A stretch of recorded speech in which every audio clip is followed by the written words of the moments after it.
The wind howled across the endless white wilderness like a hungry spirit searching for its next victim. Snow swirled through the towering pine trees, erasing every trail and every sign of life beneath a thick blanket of ice. The mountains stood silent in the distance, their jagged peaks hidden behind dark storm clouds that promised even harsher weather before nightfall. For most people, this frozen land was a place to avoid. But for the Apache warrior known as Taza, it was a challenge to overcome. Raised by his tribe to hunt, track, and survive in the harshest conditions, he had spent years learning the language of the wilderness.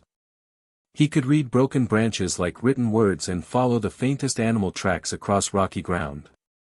Yet even the strongest hunter knew one truth: no man could defeat nature forever. 3 days earlier, Taza and 6 other warriors had followed the tracks of a great elk herd into unfamiliar territory. Winter had arrived earlier than expected, and the tribe desperately needed meat to survive the coming months. The hunt had gone well at first. They had managed to bring down 2 elk, enough to feed many families back in the village. Then the storm came. It arrived without warning. The sky darkened in the middle of the afternoon, and a fierce wind swept down from the mountains. Within minutes, snow fell so heavily that the hunters could barely see each other. Their horses panicked, frightened by the screaming wind and blinding snow. Taza shouted to his companions, but his voice disappeared into the storm. One by one, they vanished. He searched for them until exhaustion forced him to stop. Every direction looked exactly the same. The familiar forest had become an endless maze of snow-covered trees and frozen rocks. His footprints disappeared almost as quickly as he made them. Now he was alone. The cold bit through his buckskin clothing despite the heavy buffalo fur wrapped around his shoulders. His fingers ached, and his breath froze into tiny crystals that clung to his hair. He knew he had only hours before darkness would cover the forest. Darkness meant death. He forced himself to stay calm. Panic had killed more people than winter ever had. His father had taught him that fear clouded the mind, while patience revealed the path home. "Think," Taza whispered to himself. He searched the landscape carefully. A narrow ridge of stone offered some protection from the wind.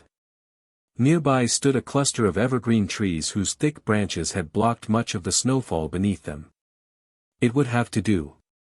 Working quickly, Taza gathered fallen branches and stacked them against the rocks to form a crude shelter. His hands trembled as he struck flint against steel again and again, trying to catch a spark. Finally, dry pine needles burst into flame. He carefully fed the tiny fire with twigs until larger branches began to burn. Warmth spread slowly through his frozen body. The small fire was weak against the endless winter, but it was enough. Without heat, he knew, no man survived these mountains. As night settled over the wilderness, strange sounds echoed through the trees. Wolves howled somewhere far away. Snow creaked beneath shifting branches. Every shadow seemed alive. Taza slept little. At sunrise, the storm had passed, leaving behind a world of breathtaking beauty and terrifying silence. Fresh snow covered everything. There were no tracks, not his companions, not the elks, not even the wolves. Only endless white. His food was nearly gone. One small pouch of dried meat remained, enough for perhaps 2 days if he ate carefully. He had to find a way home. Hours later, while searching for fresh water along a frozen stream, Taza noticed something unusual. Footprints. They were smaller than his own and far newer than anything else in the snow. Someone else had survived the storm. His hand instinctively rested on the handle of his hunting knife. These mountains were not empty. Several tribes crossed these lands during winter, and not all were friendly to the Apache. Slowly, he followed the tracks through the trees. The footprints wandered unevenly, as though the person who made them was exhausted.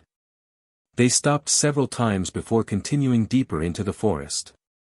Finally, Taza reached a small clearing. There, beneath the broken branches of a fallen cedar, lay a young woman wrapped in a heavy fur cloak. Snow covered part of her body. Her face was pale from the cold, and her breathing was shallow. A broken sled rested nearby, along with scattered supplies buried beneath the snow.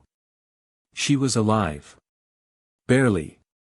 Taza recognized the pattern stitched into her clothing immediately. She belonged to a neighboring tribe. His tribe and hers had shared years of distrust, broken treaties, and occasional violence over hunting grounds. Every lesson from his childhood warned him to keep his distance. He could walk away. No one would ever know she had been there. He stood silently, staring at the unconscious stranger while icy wind swept across the clearing. His mind battled between duty and compassion. Then he looked toward the darkening sky. Another storm was gathering. If he left her, she would freeze before morning. If he stayed, he risked his own life helping someone who might one day become his enemy. For a long moment, neither of them moved. Then Taza stepped forward, knelt beside the woman, and gently brushed the snow from her face. The wilderness had made its choice. Now he had to make his. The woman stirred as the warmth from the fire slowly chased away the deadly grip of the cold. Her eyelids fluttered open, revealing sharp brown eyes filled with confusion. For a brief moment, she stared at the flickering flames.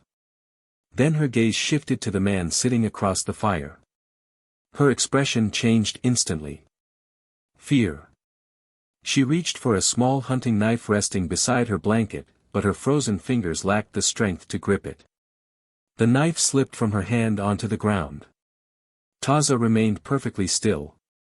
"I am not your enemy," he said quietly. The woman laughed bitterly. "You wear Apache colors," she replied, her voice weak but steady. "Your people have never been friends to mine." Taza could not argue with her. The stories were true. For generations, their tribes had fought over rivers, hunting lands, and old insults that few people even remembered. Children on both sides grew up hearing tales of betrayal. Yet none of those stories mattered here. "You were dying," Taza answered. "I carried you to this shelter." She glanced around. The crude shelter had been reinforced with pine branches. The fire burned steadily in the center, while fresh snow piled outside like a frozen wall. Her broken sled leaned against a tree, and her scattered belongings had been gathered neatly beside her. "You could have left me. I could have." Silence settled between them. Finally, she lowered her eyes. "My name is Ayana." Taza. Neither offered a handshake. Trust would not come so easily. Taza handed her a small strip of dried elk meat. "Eat slowly." She hesitated before accepting it. "You could poison it." "If I wished to kill you," Taza replied calmly, "I would not have spent half the night keeping you alive." For the first time, a faint smile appeared on Ayana's face.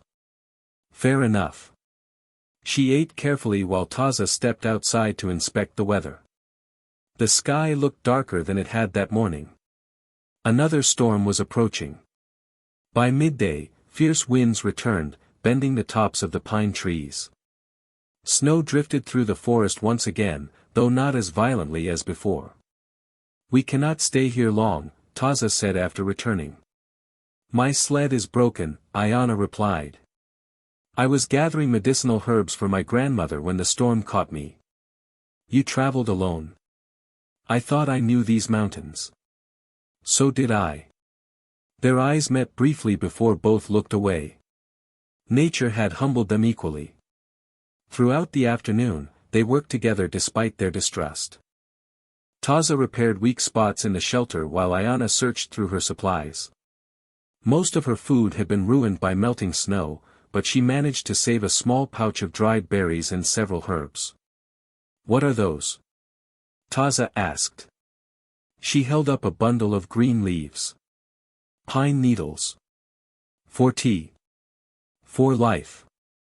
She smiled at his puzzled expression. "My grandmother taught me that pine needles help prevent sickness during long winters. They contain what our healers call mountain strength." Taza had never heard such a thing.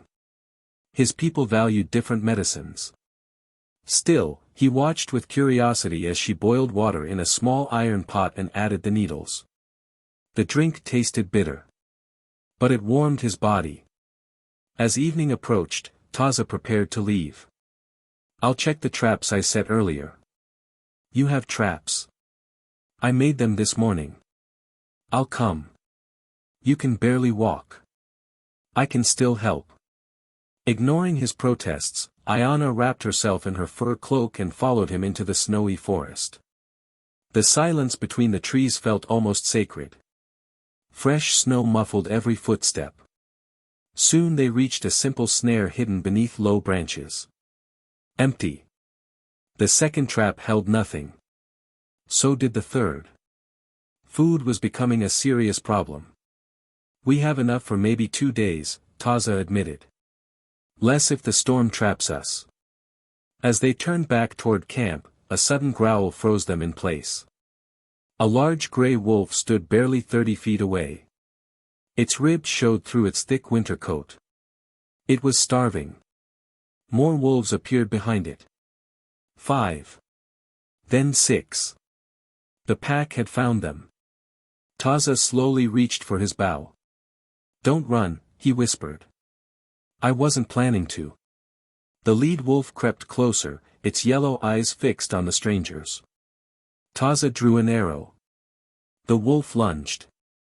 Before he could release the bowstring, Ayana shouted and threw a burning branch from the firewood bundle she carried. The flaming stick landed directly in front of the charging animal. The wolf skidded to a stop.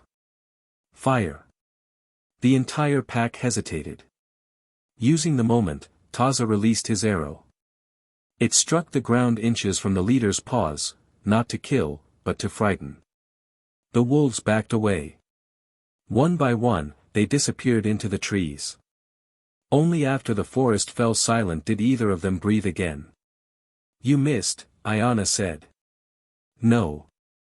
You meant to scare them." Taza nodded. "A starving wolf fights harder when wounded." She studied him for a moment. "You spared them. They were only trying to survive." Ayana looked toward the dark forest where the wolves had vanished. "So are we." As they returned to the shelter beneath the gathering snow, the distance between them felt just a little smaller. The old hatred carried by their tribes had not disappeared, but survival demanded something stronger than suspicion. That night, as the fire crackled against the bitter cold, Taza stared into the flames and spoke softly.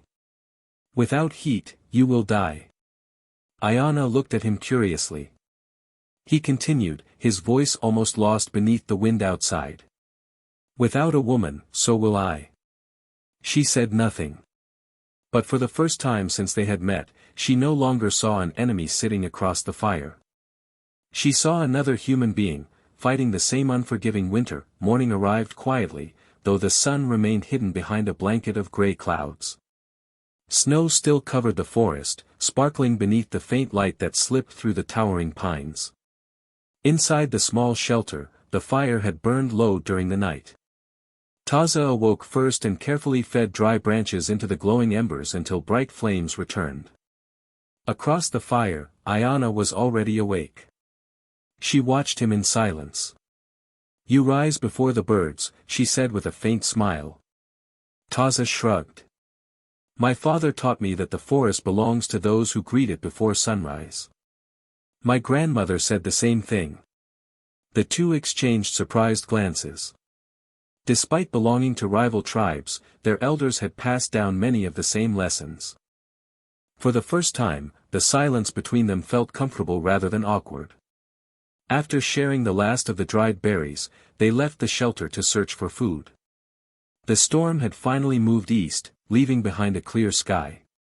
Fresh animal tracks crossed the snow, giving them hope that hunting might be possible again. Taza crouched beside a trail of hoofprints. "Deer," he whispered. Ayana knelt beside him. "And young ones. You know tracks well. My father was our tribe's best hunter. So was mine." Together they followed the trail through the forest, speaking only in whispers. They moved carefully, avoiding dry branches and loose stones beneath the snow. Neither realized how naturally they had begun working as a team. After nearly an hour, they spotted 3 deer feeding near a frozen stream. Taza slowly raised his bow. Before releasing the arrow, he glanced at Ayana. She nodded. The arrow flew straight and true. Moments later, they stood beside the fallen deer, offering a quiet prayer of thanks before preparing the meat. My people believe every hunt is a gift, Ayana said as they worked. So do mine. Again, they discovered another shared tradition. Back at camp, they roasted fresh meat over the fire. The rich smell filled the shelter, lifting their spirits. For the first time since the blizzard, neither worried about going hungry. That evening, as darkness settled over the mountains, conversation came more easily. Ayana pulled a small carved wooden bird from her pouch. My little brother made this. The carving was simple but beautiful.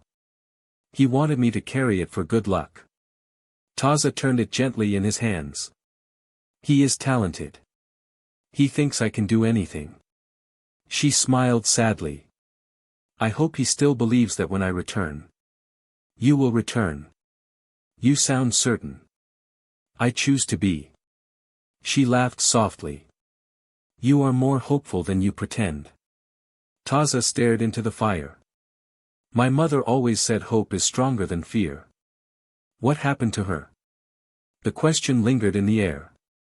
She died during a harsh winter, he answered quietly. There wasn't enough food. I'm sorry. So am I. For a while, neither spoke. Outside, snowflakes drifted gently through the trees. Finally, Ayana broke the silence. My mother died when I was young. Taza looked up. My grandmother raised me after that. Is she the healer? Ayana nodded. She knows every plant in these mountains. She taught me that healing is more than medicine. What else is it? She smiled. Listening. Taza considered those words. Few people had ever truly listened to him. Warriors were expected to be strong, brave, and silent. Feelings stayed hidden behind determined faces. Yet somehow, speaking with Ayana felt effortless. As the days passed, they settled into a routine. Every morning they hunted or checked traps. Every afternoon they gathered firewood and melted snow for water. Every evening they shared stories beside the fire. Taza spoke of learning to ride horses across open plains. Ayana described gathering wildflowers with her grandmother every spring. They laughed over childhood mistakes. They teased each other about cooking. Taza burned meat more than once. Ayana admitted she had once become hopelessly lost chasing a rabbit through the woods. Little by little, distrust faded. One afternoon, while collecting wood, Ayana slipped on an icy rock and twisted her ankle. She cried out as pain shot through her leg. Taza rushed to her side. Can you stand? She tried. Her ankle gave way immediately. Without hesitation, Taza knelt. Climb on. I can walk. No. I don't want to slow you down. You won't. Reluctantly, she wrapped her arms around his shoulders. He carried her through the deep snow all the way back to camp. Neither spoke during the journey. Neither needed to. That night, Ayana crushed herbs into a paste and wrapped her swollen ankle with clean strips of cloth. You really know your medicines, Taza said. My grandmother would say I still have much to learn. You've already taught me plenty. She smiled. And you've taught me not to burn dinner. He laughed. It was a warm, genuine laugh that echoed through the shelter. For a brief moment, the frozen wilderness no longer seemed so lonely. As the fire crackled, Taza looked toward the stars shining through the shelter's opening. It is strange, he admitted. What is? I was taught your people were enemies. My people were taught the same about yours. And yet, she finished softly, here we are. Neither could explain it. The stories they had grown up believing no longer matched the people sitting beside the fire. Beyond the shelter, the mountains remained cold and unforgiving.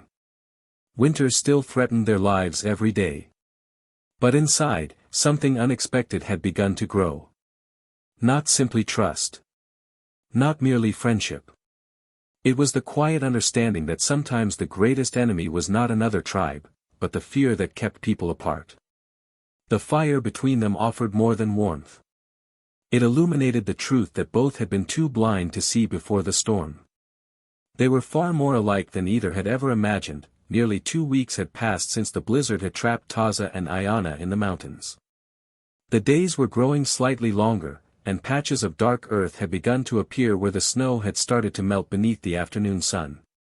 Winter still ruled the wilderness, but spring was quietly preparing its return.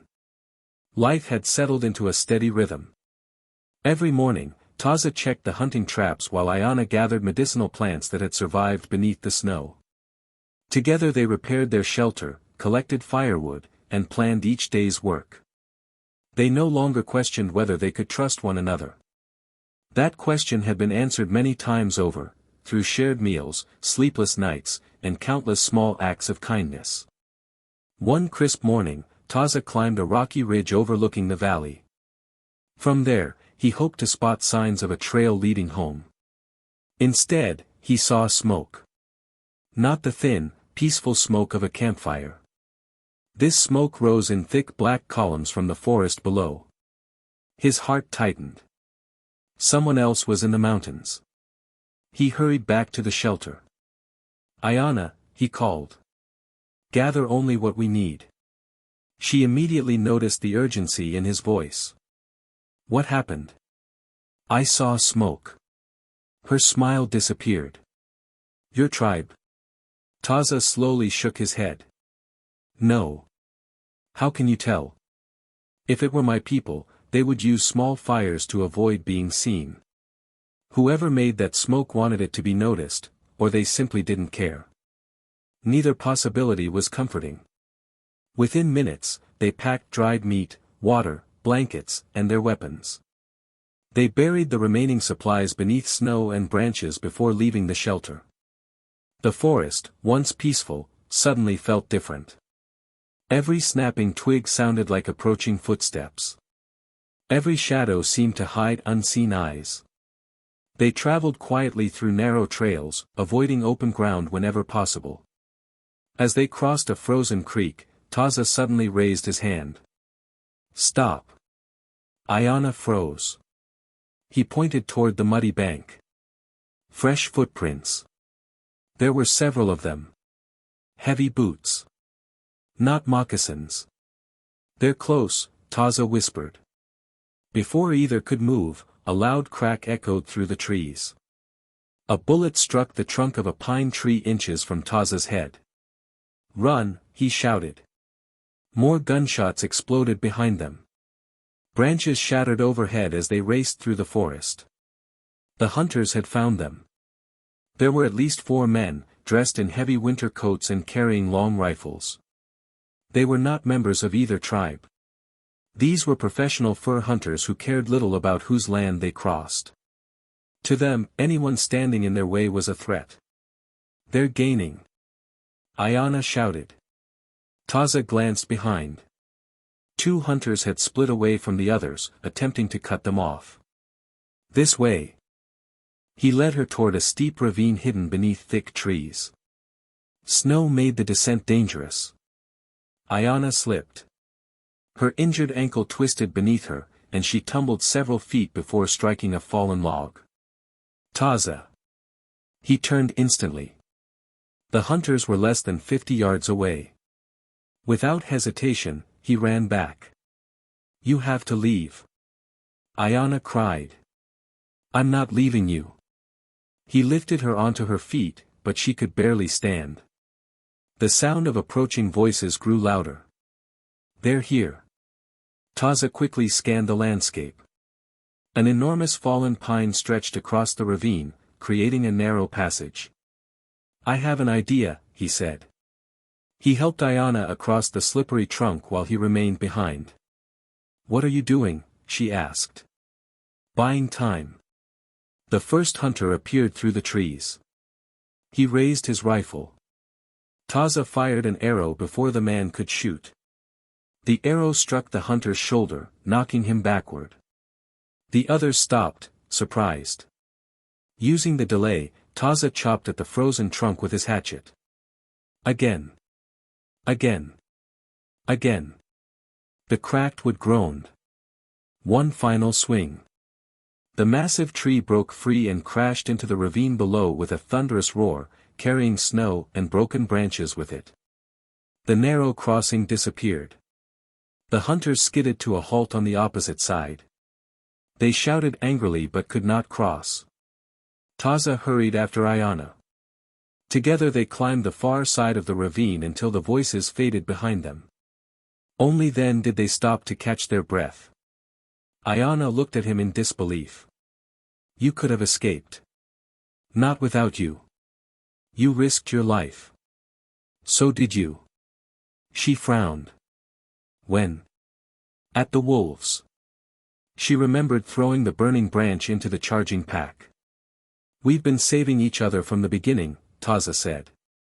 Ayana smiled despite the danger. I suppose we have. That evening, they found shelter inside a small cave hidden beneath a rocky cliff. A tiny fire flickered near the entrance. Neither spoke for a long time. The day's events had left them exhausted. Finally, Ayana broke the silence. Why did you come back for me? Taza stared into the flames. My father once told me that courage isn't measured by how many enemies you defeat. What did he mean? He said real courage is refusing to abandon someone who depends on you. Ayana looked away, her eyes glistening in the firelight. My grandmother believed something similar. What did she say? A person who saves one life carries that life in their heart forever. Silence returned. Outside, the wind whispered through the mountains. The hunters were still somewhere in the forest. They would almost certainly continue searching at first light. Yet neither Taza nor Ayana felt alone anymore. The fear that had once separated them had been replaced by something much stronger. Trust. Not because they had spoken grand promises. Not because they belonged to the same people. But because, when faced with death, each had chosen the other's life over their own safety. The fire crackled softly between them. Taza glanced toward the cave entrance, watching snow drift beneath the moonlight. We survived another day, he said quietly. Ayana reached over and gently placed another piece of wood onto the fire. Together, she answered. And for the first time since the storm had brought them together, neither wondered what tomorrow might take away. Instead, they wondered what kind of future they might still have if they could survive long enough to see the spring. The first rays of spring sunlight slipped into the cave, chasing away the shadows that had sheltered Taza and Ayana through the night. Outside, the mountains were changing. The snow was no longer as deep, streams of melted ice trickled through the valleys, and birds had returned to the pine forests with cheerful songs that neither of them had heard in weeks. For the first time since the blizzard, hope felt real. The hunters had not found the cave. Perhaps they had given up after losing the trail, or perhaps they believed the mountains had already claimed the two survivors. Whatever the reason, the silence outside was peaceful. Taza stepped out of the cave and studied the valley below. Smoke. This time it was different. Thin. Steady. Controlled. He smiled. Someone's coming. Ayana hurried beside him. Far below, two groups of riders moved through the valley from opposite directions. One group carried the familiar red and black banners of the Apache. The other wore the blue and white markings of Ayana's tribe. Both parties had been searching for their missing people. They found us, Ayana whispered. Instead of joy, an uneasy silence settled between them. They had dreamed of rescue. Neither had imagined what would come afterward. By midday, both groups reached the foot of the mountain. Taza's younger brother, Chaitan, was the first to recognize him. Taza. He rushed forward and embraced him tightly.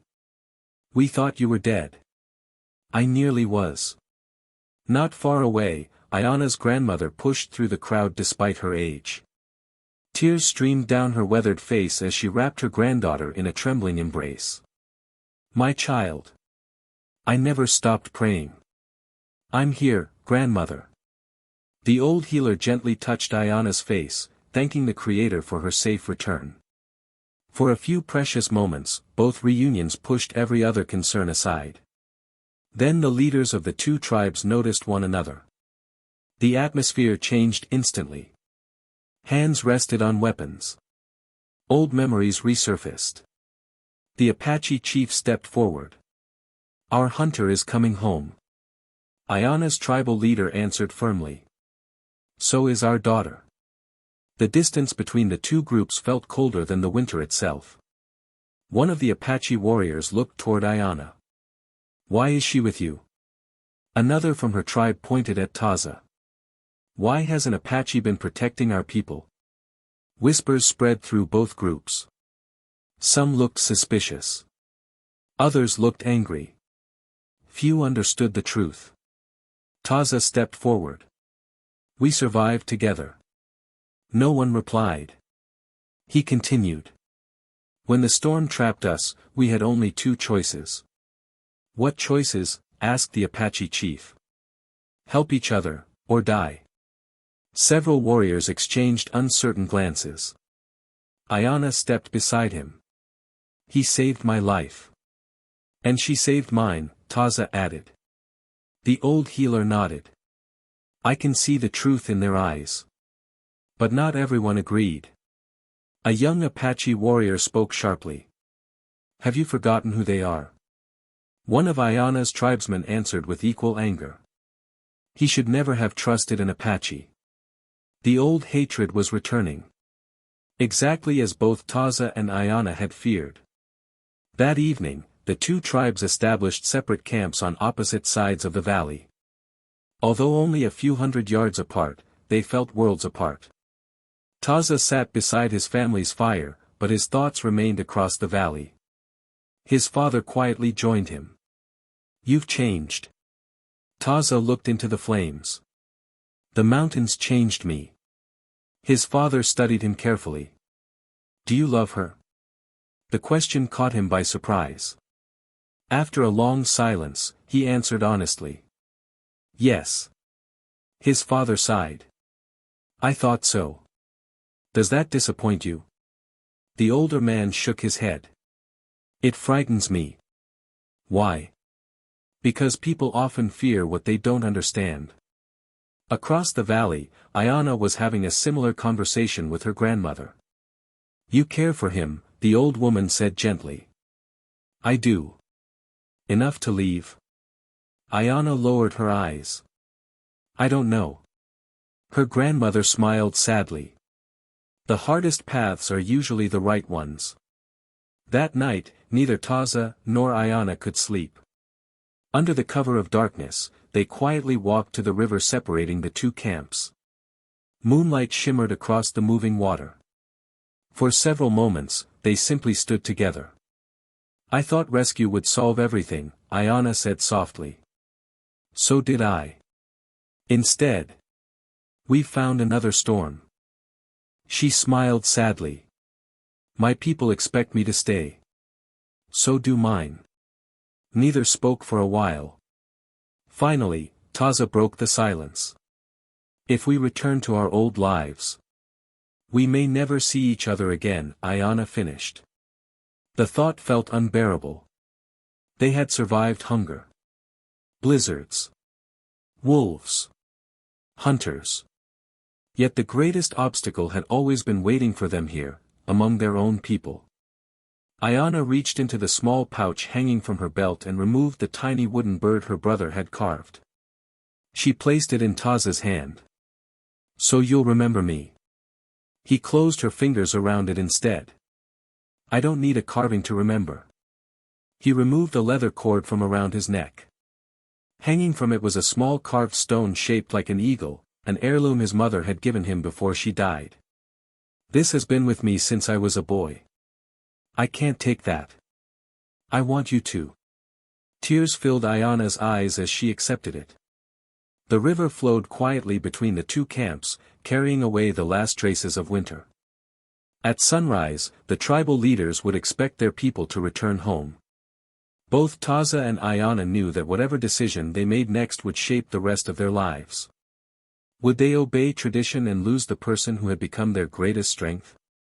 Or would they risk everything, including the families they loved, for a future no one else believed was possible? As dawn slowly painted the sky with shades of gold and crimson, they stood hand in hand, knowing that the next sunrise would demand the hardest choice either of them had ever faced. The first light of dawn spread across the valley, painting the snow-covered mountains in shades of gold and amber. The cold wind that had once threatened to take Taza and Ayana's lives now felt strangely gentle, as though the wilderness itself had witnessed everything they had endured and was quietly offering its blessing. The two tribes were already awake. Warriors saddled their horses. Families packed their belongings. Children laughed, unaware of the difficult decisions the adults were preparing to make. Standing near the river, Taza and Ayana watched both camps come alive. They knew they could no longer delay. It was time to choose. Taza took a deep breath. I cannot pretend yesterday never happened. Ayana nodded. Neither can I. If I return with my tribe, I will lose you. And if you return with yours, I will lose you. For a long moment, neither spoke. The river flowed quietly between them, carrying melted snow toward distant lands neither of them had ever seen. Finally, Taza smiled. There is another path. Ayana looked at him. What path? The one no one expects. Before she could answer, voices echoed from both camps. Taza. Ayana. Their families had noticed they were gone. Within minutes, warriors from both tribes reached the riverbank. The Apache chief stood on one side, while Ayana's tribal leader stood on the other. Both leaders understood immediately. The silence that followed was heavier than any storm. The Apache chief spoke first. Come home, Taza. Then Ayana's leader called. Our people are waiting. Neither moved. Instead, Taza stepped forward and raised his voice so everyone could hear. When the storm separated us, the mountains did not ask which tribe we belonged to. The valley grew quiet. The cold treated us the same. He looked toward both groups. Hunger did not choose sides. Wolves did not choose sides. The hunters who chased us did not choose sides. He paused before continuing. If Ayana had not saved me, I would not be standing here. He turned toward her. And if I had abandoned her, she would have died alone beneath the snow. Murmurs spread through both camps. Ayana stepped beside him. We were raised to fear each other. She looked at the warriors of both tribes. But fear almost cost us everything. She held up the stone eagle Taza had given her. This man risked his life for someone he had every reason to call an enemy. Then she raised the tiny wooden bird her brother had carved. And I would do the same for him. The two tribal leaders remained silent. It was Ayana's grandmother who finally stepped forward. Her age had bent her back, but her voice remained strong. When I was a little girl, she began, my grandfather told me a story. Everyone listened. He said 2 rivers once flowed through these mountains. They argued over which was stronger. She smiled gently. Then spring came. The snow melted. The rivers joined. And together they became powerful enough to reach the sea. She looked at both tribes. Perhaps we have spent too many generations flowing apart. The Apache chief lowered his eyes. Slowly, he walked toward the river. For a moment, everyone feared another conflict. Instead, he stopped before Taza. You have brought honor to our people. Taza looked surprised. I only did what was right. The chief nodded. Exactly. Across the river, Ayana's leader removed his hunting knife and placed it on the ground, a traditional sign that he came in peace. The Apache chief did the same. One by one, other warriors followed. Old hatred did not disappear in a single morning. But something far more important had begun. Understanding. The tribal leaders agreed to meet again before the next winter to discuss sharing hunting grounds and ending years of unnecessary conflict. It would not be easy. Trust never was.